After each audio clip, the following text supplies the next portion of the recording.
السلام عليكم، عدنا إليكم من جديد. موضوع زوين وواعر بزاف غادي نتكلموا عليه اليوم.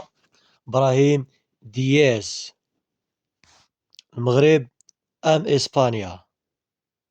غادي نتكلموا اليوم شنو غادي يختار إبراهيم دياز. كاملين كنتمناو الأمنية ديالنا باش إبراهيم دياز يحمل الرقم 10 مع المنتخب الوطني. غادي نتكلموا على طلب تغيير الجنسية، غادي نتكلموا على شكون هو إبراهيم دياز. شكون هو إبراهيم دياز؟ إبراهيم دياز العمر ديالو 24 سنة، خلق في مالاغا في إسبانيا، هو الكبير في خوتو، عنده 4 ديال الخواتات بنات، وحدة فيهم عاد تزوجات مؤخرا ودارت الحفل ديال الزفاف ديالها في مراكش، وحضر ليه هذه الصورة اللي كان في مراكش واللي شدوها في مراكش. فوالا هي هذه. كيفاش بدا المسيرة الكروية ديالو؟ بدا في سن العاشرة، تألق مع مالاغا في هاد السن المبكرة. مشى لسيتي، لعب تما، رجع في 2019 للريال، من تما عاوتين مشى معار ومشى لميلان، ولا عاوتاني رجع في الصيف ديال 2023. وهنا زاد بان، وهنا زاد البروجيكتور والأضواء تسلطوا عليه كتر وكتر في هاد الصيف ديال 2023. علاش إبراهيم دياز؟ حيت هو أفضل لاعب ممكن أنه يحمل رقم 10 مع المنتخب الوطني، وغادي يكون واحد الإضافة قوية للمنتخب ديالنا. واش غادي تقنع الجامعة إبراهيم دياز؟ واش فوزي القجع صفتو رئيس الجامعة ممكن أنه يقنع إبراهيم دياز؟ بزاف ما يتقال في هذا الموضوع، بزاف ديال الأمور غامضة غادي نوضحوها خلال هذا الفيديو هذا، بحيث أن إبراهيم دياز كتعتبر أصغر لاعب اللي فاز مع هاد الفرق الكبيرة، كنقول حنا مالاغا، السيتي، الميلان، الريال، الفرق كبار اللي فاز معاهم بألقاب. واش إبراهيم دياز ممكن أنه يمثل المنتخب الوطني؟ ممكن. هانتوما كتشوفوا هذا واحد الفيديو ديال وليد الركراكي هضر على إبراهيم دياز وتلاقى مع إبراهيم دياز وقنعوا بأنه غادي يمثل المنتخب المغربي. هنا كما هو معتاد، الجامعة ديال إسبانيا حتى هي قدمت دعوة لإبراهيم دياز بحكم بأنه يحمل الجنسية إسبانية، وبحكم بأنه في 2021 راه لعب مباراة واحدة مع المنتخب الكبير. المنتخب الكبار لعب في 2021 مع المنتخب الإسبانيا، ولعب مقابلة واحدة مع إيطوانيا، واحد الماتش أميكال، وسجل فيه هدف. كانت ربحات إسبانيا وسجل فيه إبراهيم دياز، هو اللي سجل الهدف.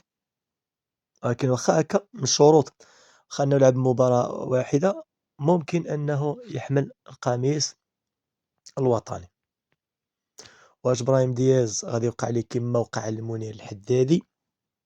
غادي يقنعوه إسبانيا يلعب مع المنتخب غير ضد في المغرب باش ما نربحوش هاد اللاعب الزوين وهاد اللاعب الواعر، ومن بعد غادي يتخلاو عليه؟ بزاف ديال الأسئلة. ما غاديش يكون غير هاد الفيديو هذا، غادي يكونوا فيديوهات اخرين على إبراهيم دياز، حيت صراحة قلبت وخبش كما كيقولوا بحال السم في الخابئة باش نجيب لكم شي حوايج ما غاديش تسمعوهم في شي جهة أخرى، ما غاديش تسمعوهم في شي فيديوهات أخرين.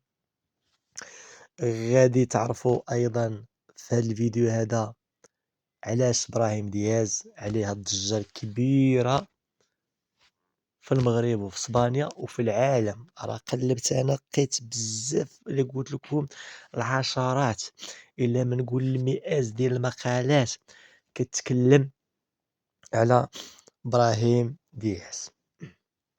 غادي تشكل واحد الاضافه زوينه، واحد الاضافه كبيره المنتخب المغربي والاجنحه اللي عندنا اللي هما زوينين، ولكن غادي يعطيو واحد القوه للمنتخب. الاجنحه اللي فيها زياش، امين عدلي، اسماعيل السيباري، بلال خنوس. دوك ابراهيم دياز غادي يشكل واحد الاضافه واعره. ها انتم الشوب ديالنا بالقميص ديال المنتخب. بزاف ديال الصحف تكلمات عليه. بزاف ديال الاشاعات، عمرها كيقولوا هو غيمثل المنتخب الاسباني، هو كيقولوا غادي يكون في اللائحه القريبه اللي غادي تكون في هاد لي ماتش اميكال اللي غادي يكونوا في شهر مارس.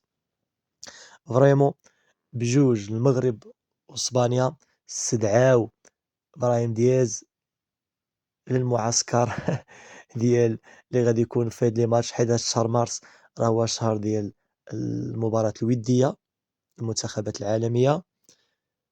هادشي كامل غادي نعرفوه دابا ايام معدودة ان شاء الله.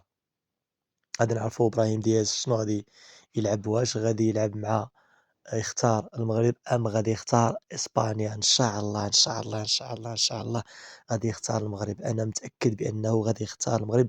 بزاف ديال التصريحات ديال خوتو ديال باه اللي كيشيروا بانه غادي يختار المغرب. حتى المدرب ديال اسبانيا ديس ديلا فرونتي تكلم على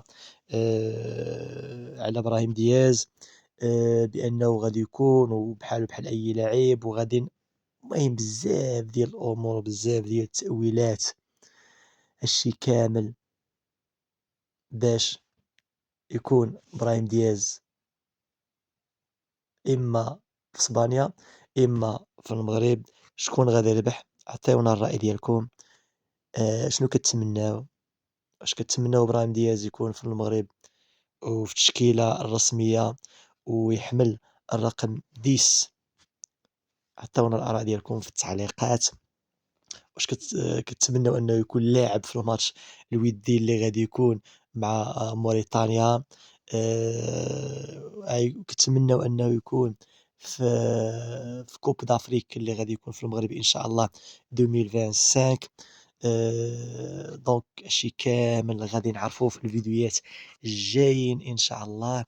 تبارك الله عليكم وديما تبعونا وديما شجعونا. وابراهيم دياز ان شاء الله في المغرب، انا متيقن في المغرب غادي يكون.